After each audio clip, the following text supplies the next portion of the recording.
很多年前，武圣人千沧海身背青索紫影雌雄双剑，行走于江湖。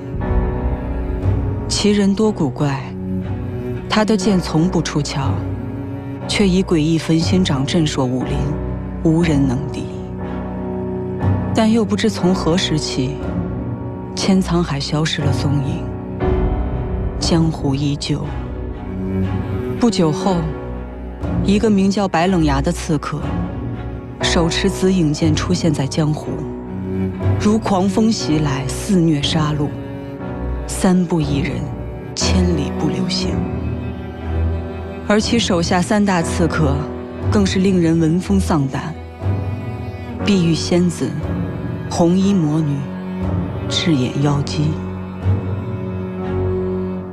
刺客组织宴回阁迅速崛起，所到之处皆有红色羽毛飘落。而我，就是那失踪5年之久的。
什么时辰了？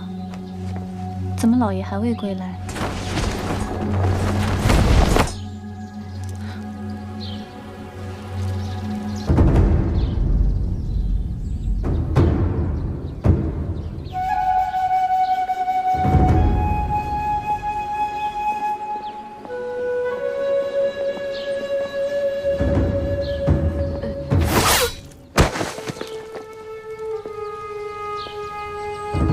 想你不喜多于人在此处，我的绿竹姐姐。你的这个福字写的倒像个惑字，剑术与书法原理相通，凌厉杀气怎会被高门大户给遮掩住？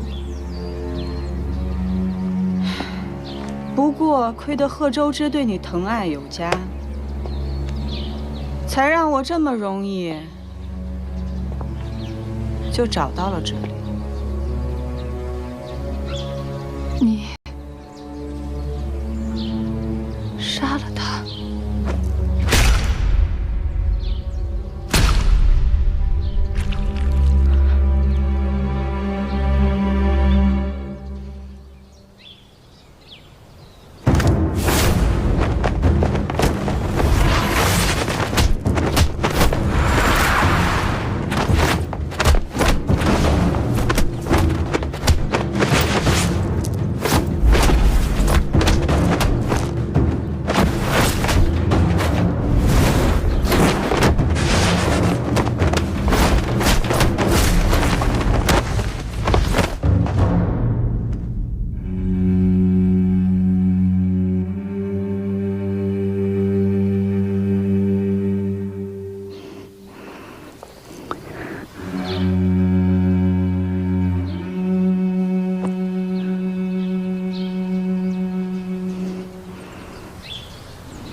刚巧最近得到一批新茶，芽叶细嫩，色嘴香幽。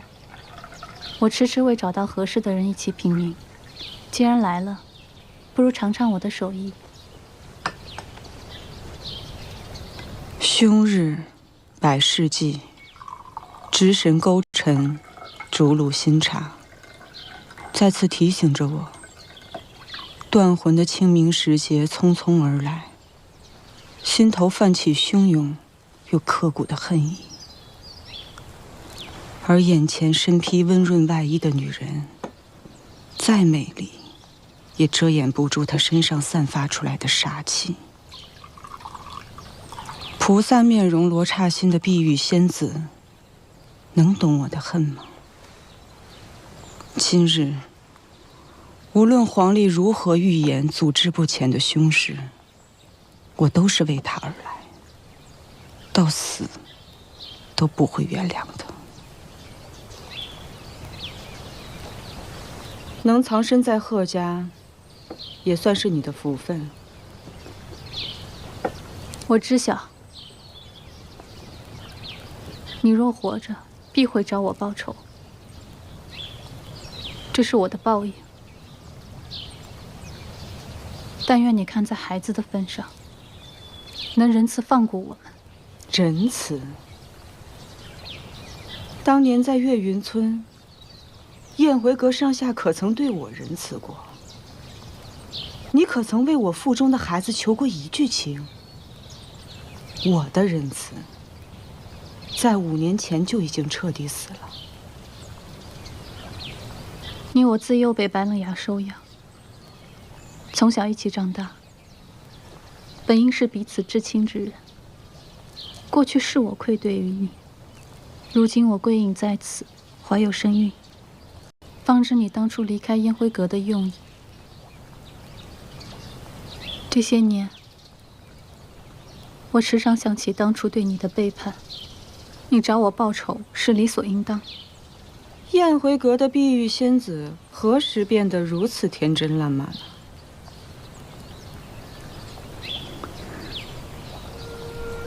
这里没有碧玉仙子，只有温瑜。我没有资格祈求你的原谅，但真的想求你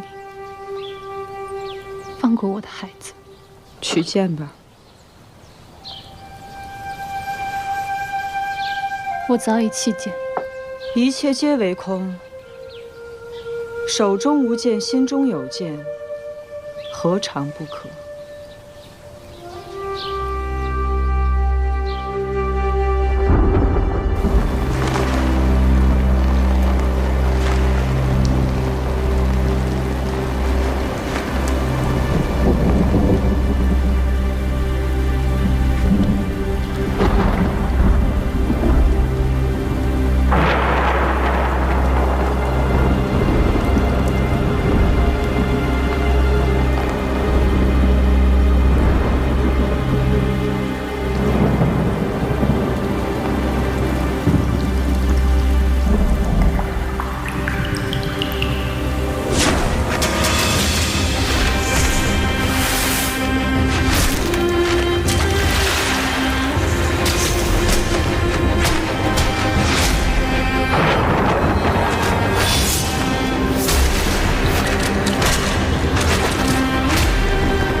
天就要放晴了，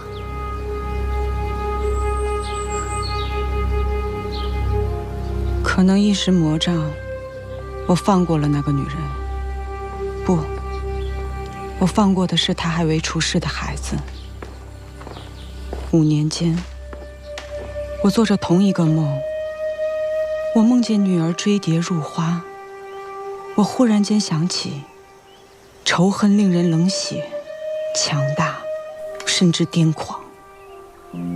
但不会让我忘记让燕回阁血债血偿的真正意义。5年前的夏至庙会，诸事皆宜，唯忌会亲友，于是勿去。花开自有时，来也终须来，唯来日无期，恐不言而知。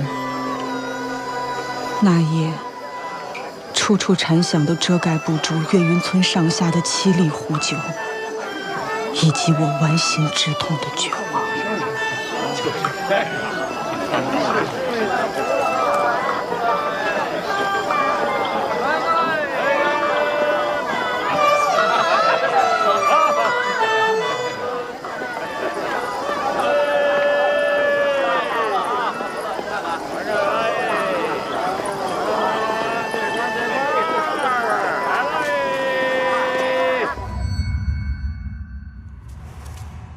娘子，来，来，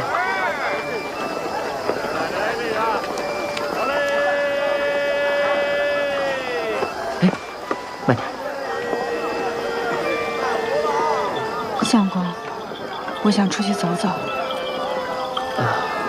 娘子，你是不是哪里不舒服？不是，我只是想一个人出去透口气儿，很快就回来。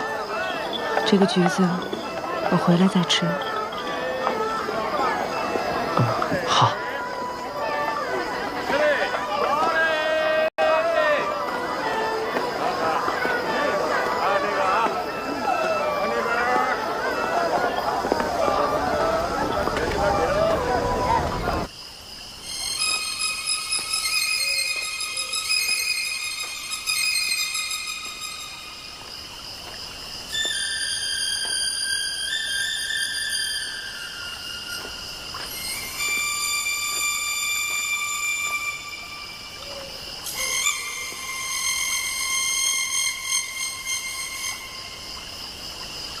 菱花谢了春红，太匆匆。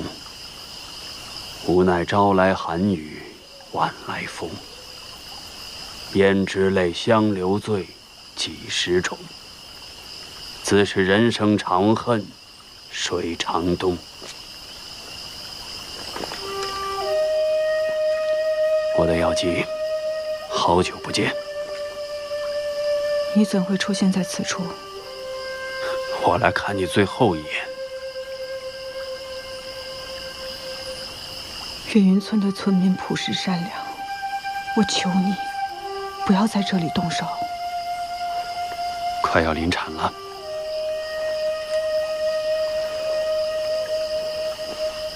我想知道，你离开宴会阁时什么都没有带走，如今你靠什么为生？我双手双足健全，还算勤快。之前就在戏台班子里打杂，不过最近只能做一些缝补戏服的小事，全都靠他在外唱戏养家糊口。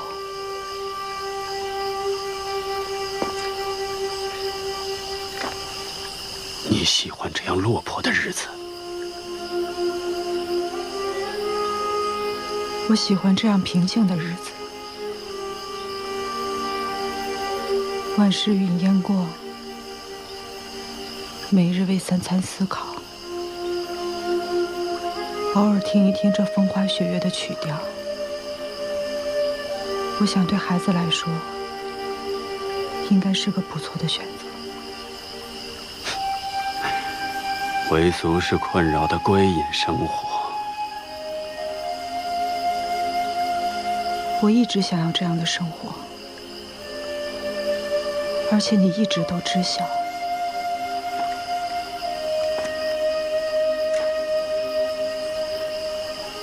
看来你我注定要各奔东西。既然我已到此，不如引荐一下你的相公给我。我很好奇，究竟是怎样一个男人，能让我的女人倾心嫁给他，为他生儿育女？冷牙，并不是因为你的相公不请自来了。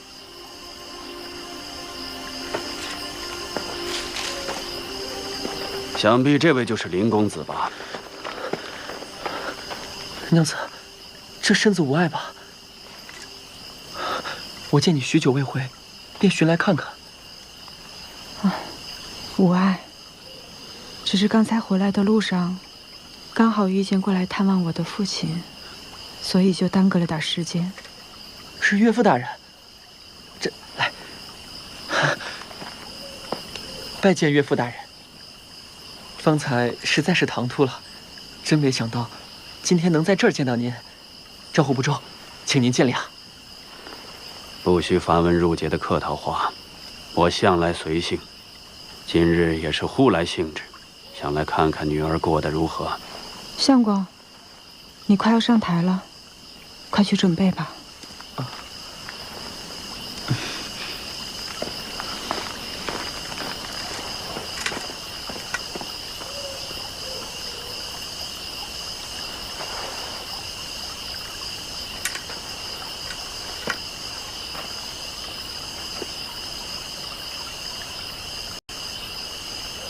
冷牙，其实我只是想……如果这是你的选择，我没有任何意见。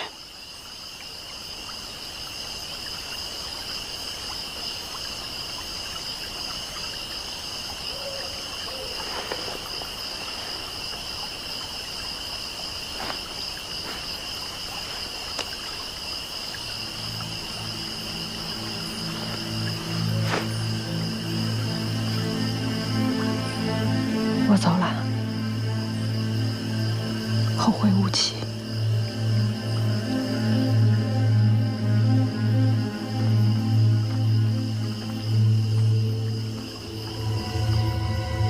公举，现在要他一步，你莫到那里安身别了。要抬几步，此处不能安身，故意发到南河镇去吧。有理。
你已经睡了5年之久，双腿如同婴儿般，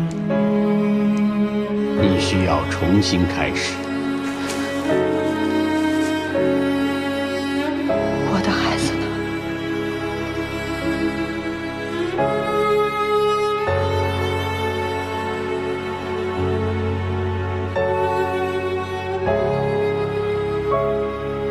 静下心来，想想你为何要站起来。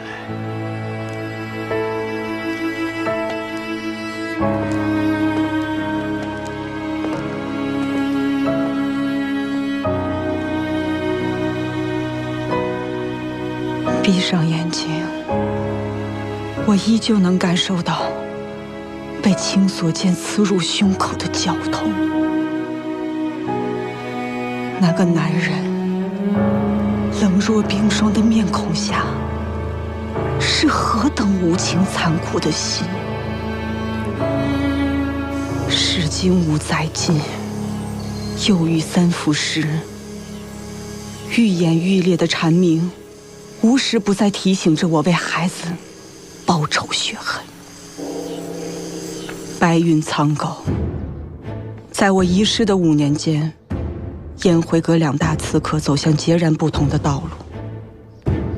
碧玉仙子温绿竹用出卖我归隐之所，换来了与富商成亲的安稳生活，而红衣苏荷则坚持走在刺客这条路上，凭借高超武功，以燕回阁的强大实力，成为瑶城100年来第1任女老大。我命由我不由天，大抵便是如此了。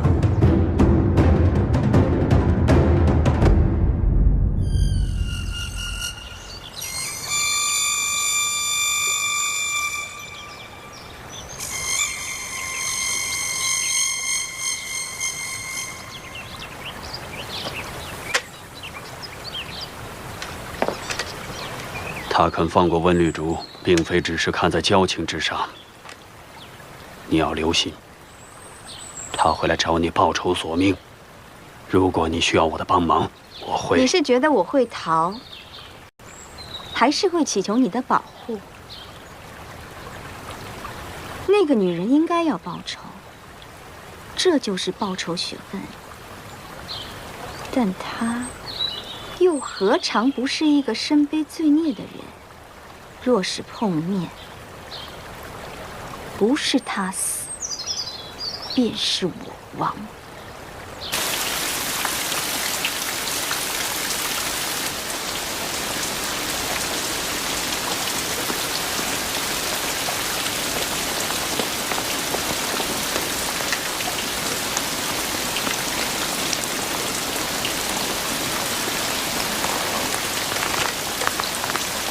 苏老大赏姑娘们喝茶的。谢苏老大。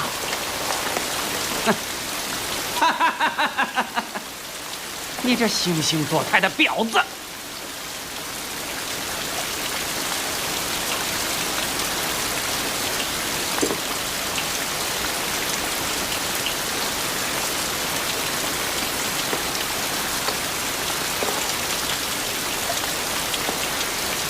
王老板对我有什么不满，大可提出，无需藏掖。自古以来，这地盘都应该是我们男人做主。可你们这些人啊，一个个的没了男人的尊严，像狗一样舔女人屁股。说完了。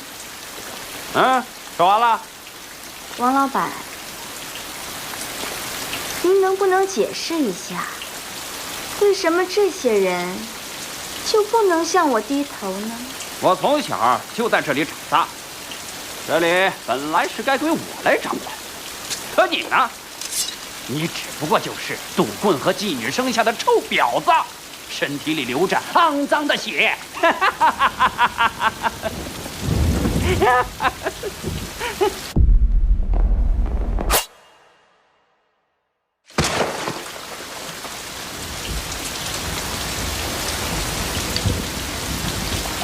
身为老大，我时刻以你们的利益为重。更愿意倾听你们提出的任何不满。但今后，如果再让我听到半字关于诋毁我母亲的流言，下场就是这样。现在，谁还有异议？我有异议。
秋雨萧瑟寒凉，枫叶摇落寒露。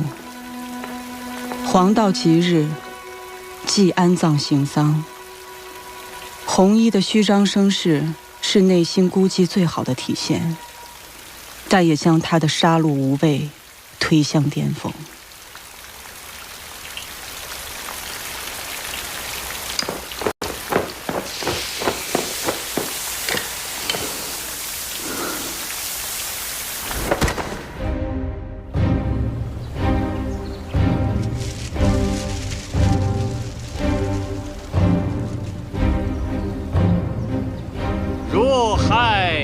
苍生，命在自选。若自无悔，洗涤罪孽。千千万物，浩浩正气。放生山水，任彼此逍遥。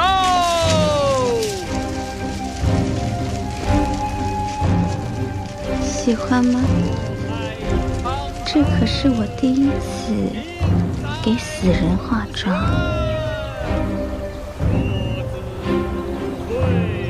打算把你献给河神。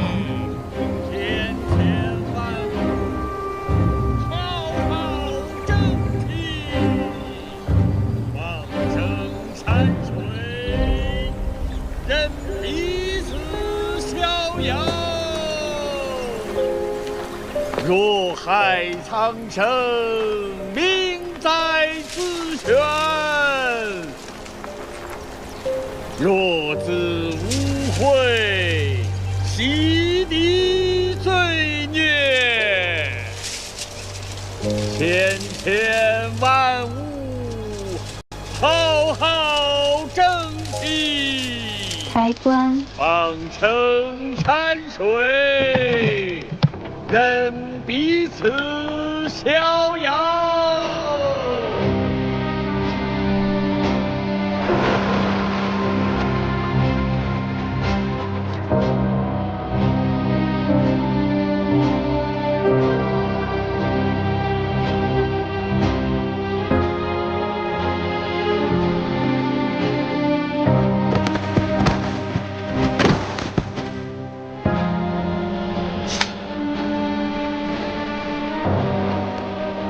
有他们陪着你，倒也不寂寞。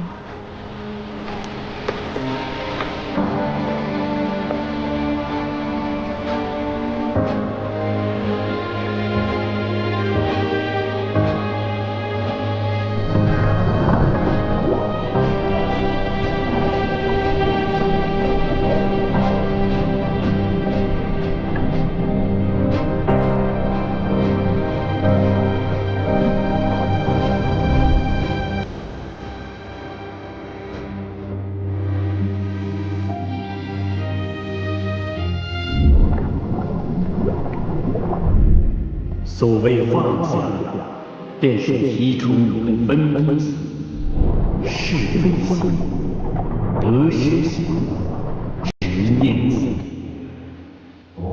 放下，法法自在。善恶一念间。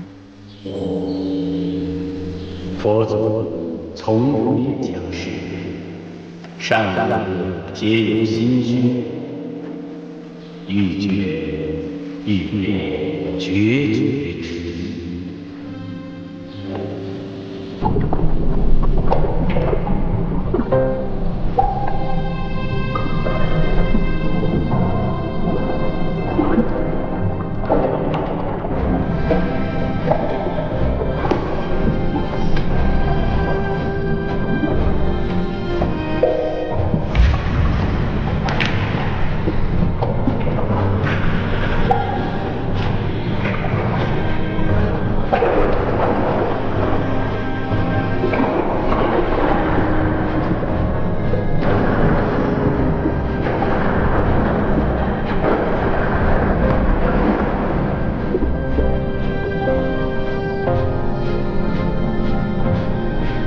在我的记忆中，苏荷以水葬送别一人，还是他那在妓院将他养大的母亲。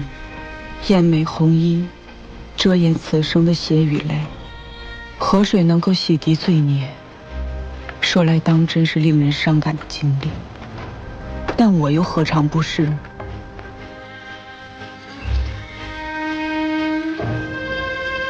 岁岁重阳，今又重阳。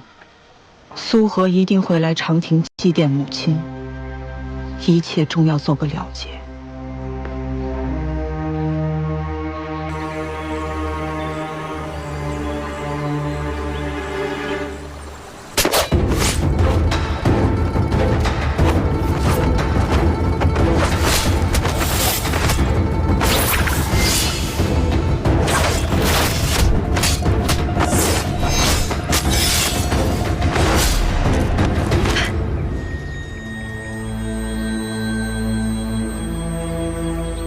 如此绝世宝剑，普通凡夫俗子哪有资格写记？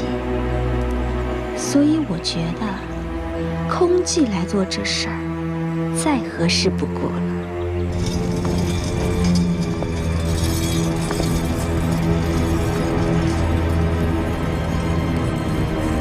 我是叫你空寂大师，还是武圣人千沧海呢？你的好徒弟玉如一，此刻已被我献给河神。静观万物，长生道，坐等花开，即落时。禅机已到，动手吧。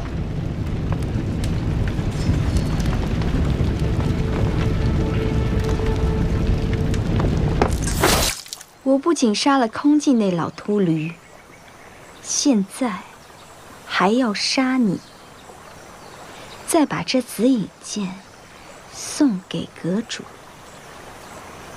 你这个冷血无情的怪物！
知道当年我为什么没有死吗？我的五脏六腑异于常人，常人的心口在左，而我的在右。佛陀难渡无缘之人，这便是你的宿命。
前心造，后心报，何有托事？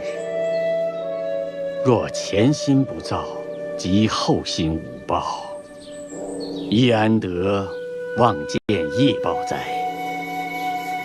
如英，你有何感悟？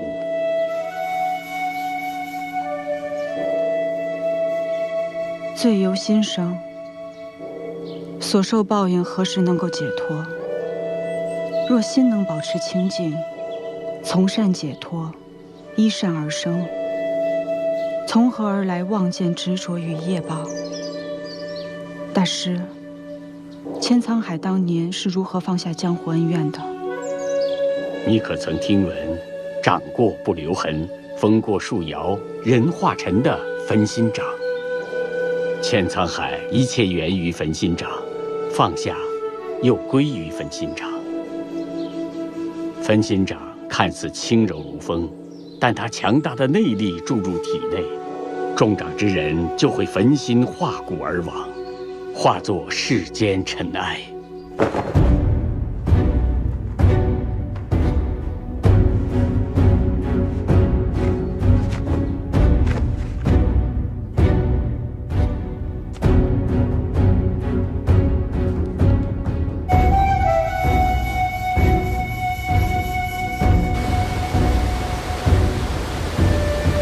谢大师救命之恩。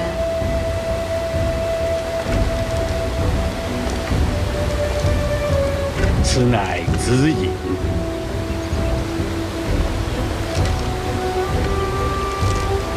要对付青锁，唯有子隐。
燕回阁，必须先过我这关。你是燕回阁什么人呢？我是燕回阁的小仙子，燕回阁由我守护。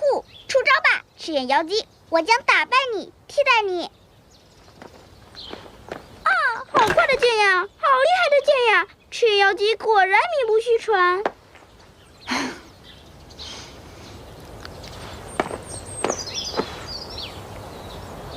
真是败给你这个小仙子了，快起来吧！别装了，你要是再不起来，我就挠痒痒啦！骗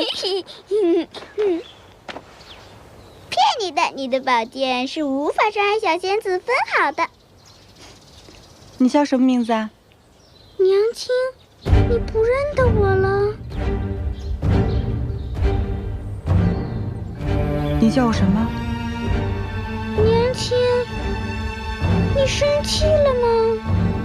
这其实都是爹爹的主意，他说让我下来接你，说你会陪我一起玩。我不是故意惹你生气的。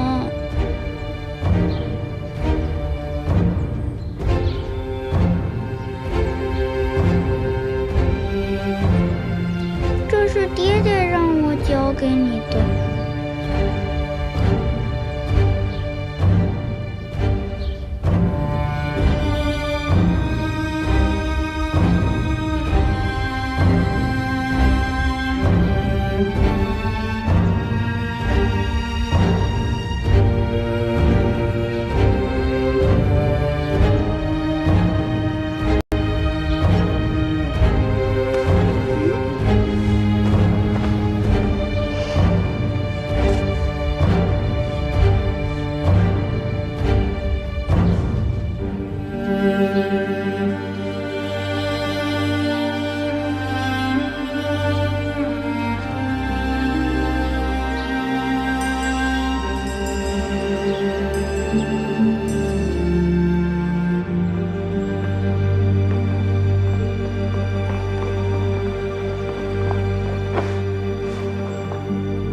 小仙子，看来今日你成功守护了燕回阁的安宁。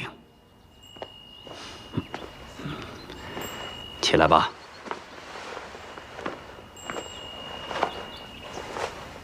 爹爹，都是你的馊主意，害得娘亲不但没有开心，反而一直在哭。她是不是不喜欢我了？那你为什么不亲口问问你娘亲这个问题呢？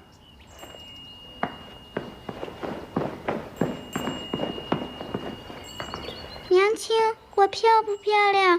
你睡觉的时候会想我吗？娘亲没有一天不在想你，怎么会不喜欢你呢？你是我见过最可爱、最漂亮的小仙子。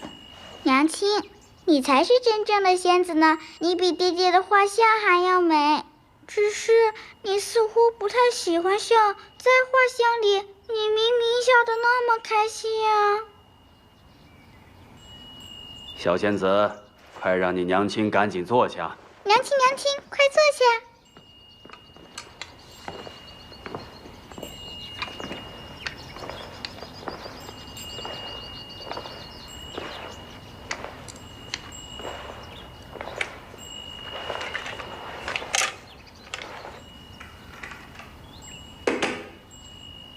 饿了吧？吃一块吧。哎，小仙子，你战胜了恐惧，但爹爹还说过什么？不要相信任何人，即便是爹爹给的东西也一样。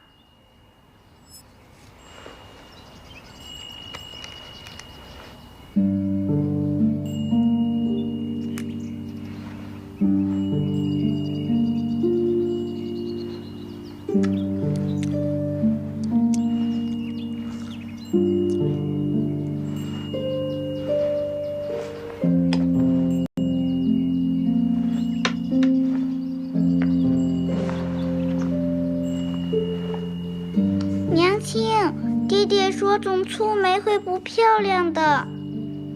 才下眉头，却上心头。女儿，你这么劝是没用的。你娘亲不过在生爹爹的气。爹爹为什么要惹娘亲生气？是爹爹的错，当年爹爹差点杀死你娘亲。爹爹，你在娘亲的糕点里下了毒，骗她吃下去？不是，爹爹用剑刺入你娘亲的心口。那娘亲一定会心痛的。是啊，但当年做错的事已经无法挽回了。娘亲，你这里还痛吗？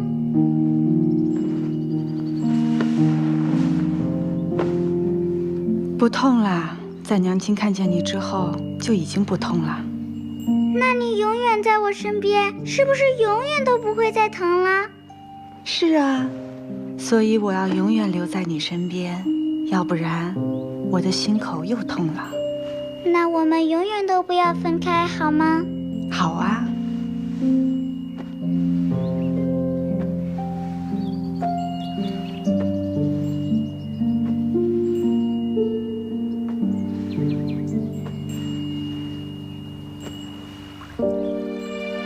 为何这样称呼我？如英，你的名字太过温和，不适合做一个刺客。江湖上的人都说你刀法极快，像杀红眼的妖。从今日起，你就叫赤眼妖姬。为你，我愿化身为妖姬，像今日这般不来不去、无生无死的日子，我只想与你一人度过。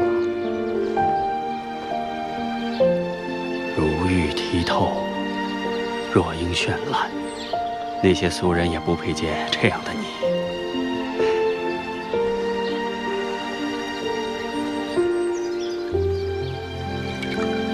江湖变幻莫测，就像这一汪池水，生死无常，余生何期？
当初我一直想要紫影，结果师父却把青锁给了我。他认为你能成为真正的侠者，而不是刺客。近日你我之间会有一人，在黄泉路上与师父相见。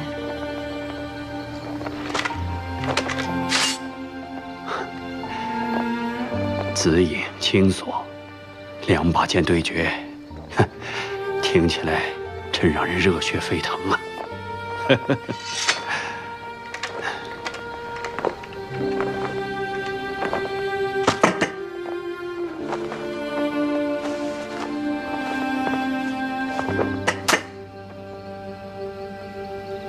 我们先喝完这壶酒。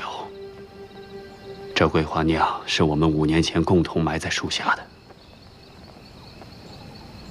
坐吧。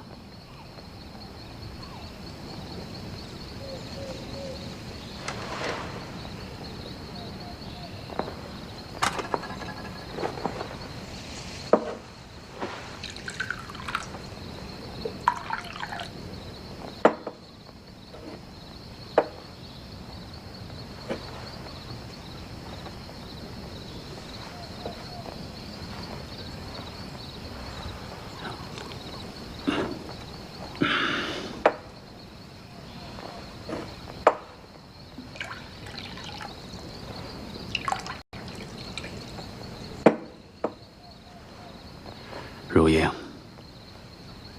当初你怀了我的孩子，为什么要带着孩子离开宴会阁？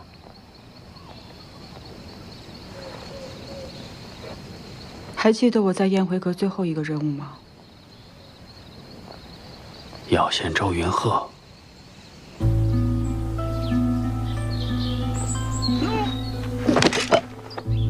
你有喜了，方才不过是害喜症状，回去好好养胎吧。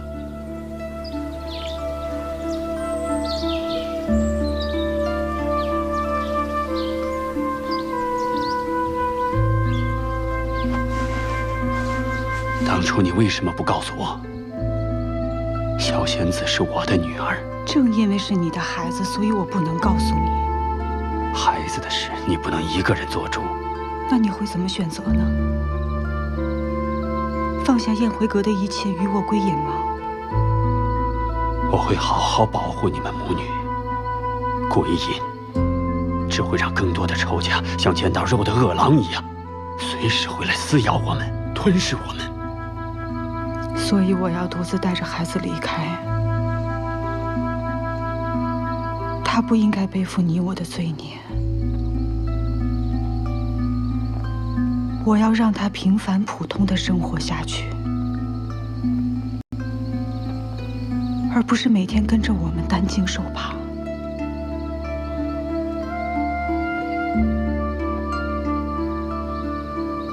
为了不被世人发现我的行踪，我假死，归隐田园。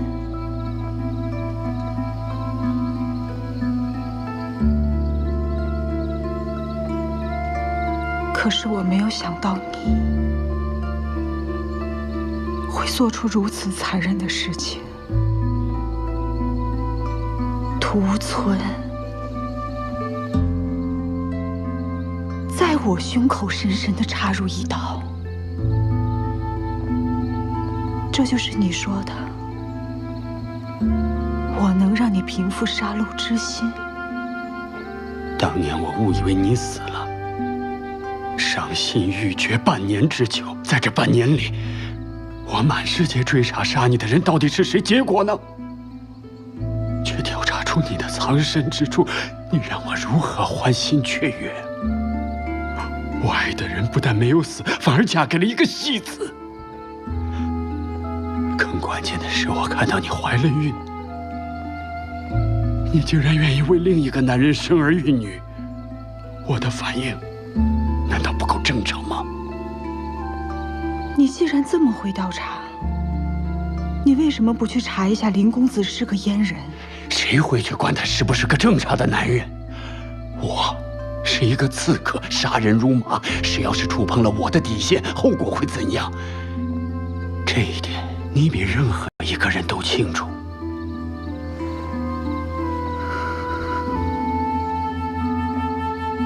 我以为你会明白。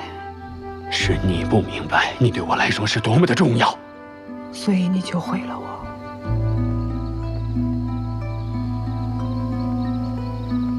爱之深，痛之迷，伤之切。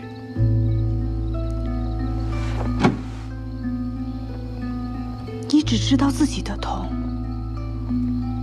你有没有想过我的心？是被你硬生生的揉碎，痛彻心扉。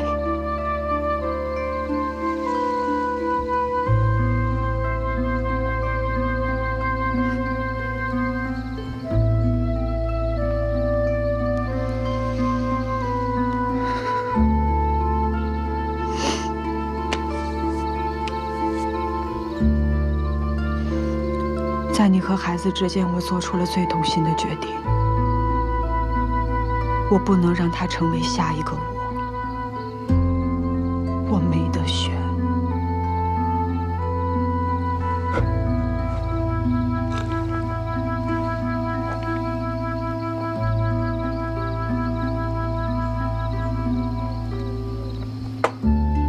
好了，该你选择了。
师傅他老人家很寂寞，想让我去陪他。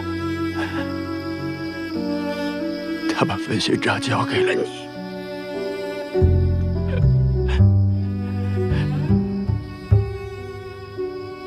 师傅知晓我向来不相信神佛，但我以明你意，此生无憾。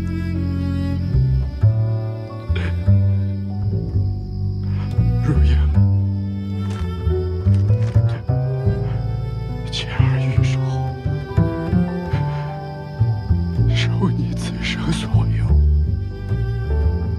许我今生流离。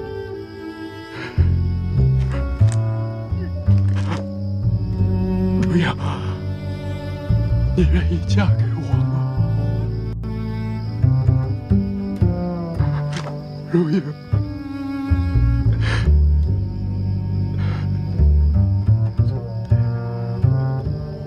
梨花谢了春火，太匆匆，无奈招来寒雨，换来风。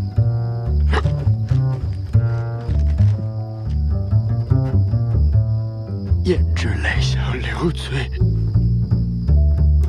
尽是愁。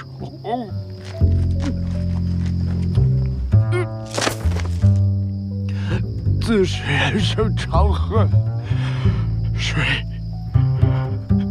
长痛。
爹爹给你起了什么名字啊？白雪，他说我如雪一般晶莹纯白，娘亲好听吗？好听。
为。